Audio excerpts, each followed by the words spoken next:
காஷ்மீரில் வேலை செய்யும் தமிழ்நாட்டைச் சேர்ந்த ராணுவ வீராங்கனை வெளியிட்டுள்ள வீடியோ இணையத்தில் பெரும் பரபரப்பை கிளப்பியுள்ளது. யாரும் கூட்டு உடச்சு மொத்த நாங்க எடுத்துட்டு போயிட்டேன். என் கல்யாணத்துக்காக சேர்த்து வச்சாங்க.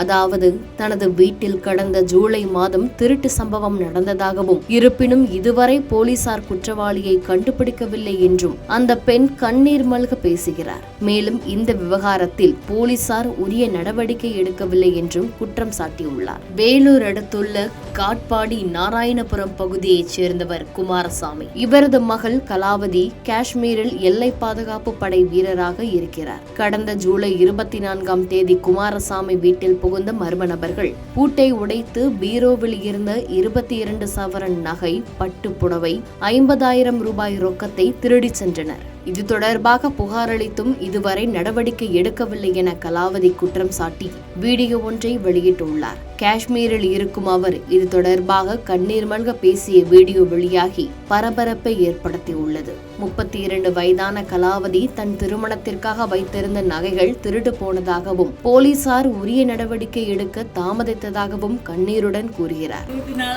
சாயங்காலம் 3:30 மணிக்கு மாட மேய்க்க போகும்போது யாரும் கூட்டு உடச்சு மொத்த நாங்க எடுத்துட்டு போயிட்டேன். என் கல்யாணத்துக்காக சேர்த்து வச்சாங்க. 5 மணி ரிட்டர்ன் வந்து பார்க்கும்போது மொத்த பூட்டு உடச்சிட்டு சாமான்லாம் எடுத்துட்டு போயிட்டேன். நாங்க எல்லாத்தையும் 6 மணி எங்க அப்பா ஆடு மேய்ச்சிட்டு வந்து பார்க்கும்போது ஒரு நகையும் கூட இல்லைன்னு சொல்லிட்டு எங்க அப்பாவும் எங்க அம்மாவும் அக்காது ஓடாது.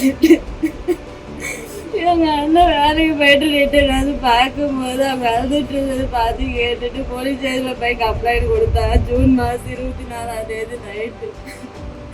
மறுநாள் 25ஆம் தேதி சிஎம் பந்தோபஸ்து சொல்லிட்டு யாரும் வந்து எதுவும் பண்ணவே இல்லை. 12:30 மணிக்கு தான் ஃபிங்கர் பிரிண்ட்டுக்காரங்கெல்லாம் வந்து ஃபிங்கர் பிரிண்ட் எடுத்துட்டு போனாங்க. எஃப்ஐஆர் காப்பி கூட போடாம 28ஆம் தேதி தான் எஃப்ஐஆர் காப்பி போட்டு கொடுத்தாங்க. நான் எல்லா விதத்துலயும் ட்ரை பண்ணி பார்த்துட்டேன். கேஸ் எந்த இடத்துல எதுவும் எடுக்க மாட்டேன்றாங்க.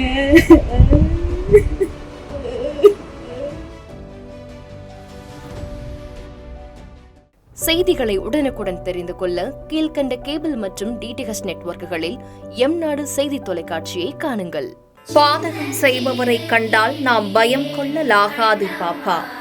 மோதி மிதித்துவிடு பாப்பா, அவர் முகத்தில் உமிழ்ந்துவிடு பாப்பா. அண்மை செய்திகளை உடனுக்குடன் தெரிந்து கொள்ள இணைந்திருங்கள் எம்நாடு தொலைக்காட்சியுடன்.